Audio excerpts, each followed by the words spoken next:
Hi PupScout parents, this is a very quick video just telling you the things that we learned today, the things we practiced today, and a very quick version of how I taught those. All these commands today relate directly to basic commands with hiking and mountain biking, dirt biking, but also will lead to more advanced learning as well. Enjoy!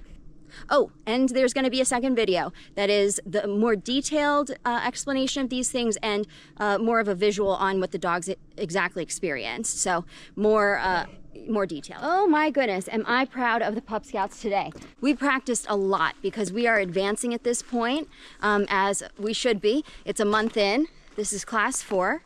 And so today we practiced again, over and over. I keep hearing noises and it's the leaves falling. We could practice over and over, going from stop to starting, using the dirt bike. I say, okay, and we start going. Then I say, stop. We all stop. They were nearly perfect because they're very attuned to me and to the pack. And so they're following what the influencers are doing and what I'm doing, and they're doing just an excellent job. They were hardly distracted at all today.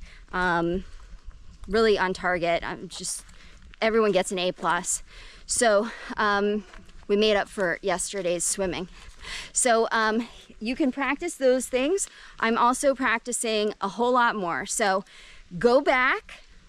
So I go like this, go back, and I might walk toward them sort of in an intimidating sort of way, like, hey, hey, hey, trying to kind of cut them off a little bit and go back. And I might do the same thing using the dirt bike as well. Where I advance forward, but kind of cutting them off ahead of them to kind of push them back, to pressure them to go back. So go back and then stay back. I also use those commands to get them away from the sides of the dirt bike, and I do that by putting my leg out. So either way, go back is like this, and then stay back is like this, blocking with your hands, or go back with the legs. I'm also kind of pushing back if needed. I only had to do that to Yuji one time today, and after that he didn't get near the tire at all. Also, I'm teaching them, go get water. So I point, go get water, to any water source as we're approaching it, and then when we are at it, so that eventually they'll be able to go on their own down an embankment or whatnot to get their own water. So we started that. I am not doing easy yet, but I will be next week, where I'm asking everyone to slow down from a sprint. And it's basically something I would say before stopping if we're doing something very intense. I'm also teaching them, go ahead. So if I just want them to kind of go from the back position to the forward position and run ahead of me, I'm teaching them to do that. That's a very helpful one on the trail when you're hiking. But for any reason that I want them to kind of just get out of my way, go ahead. It's usually because I'm about to be on very difficult terrain, something that's very narrow, very steep, very rocky, going uphill, something that is sketchy. And basically I don't want the dogs, and you can use this, I don't want the dog getting behind me and going past me to knock into me or to put me off balance. So if it's challenging or dangerous terrain, I say go ahead, so that way I know I'm going to be safe. It doesn't help anyone if the adventure leader falls off a cliff. Also, I'm teaching them move.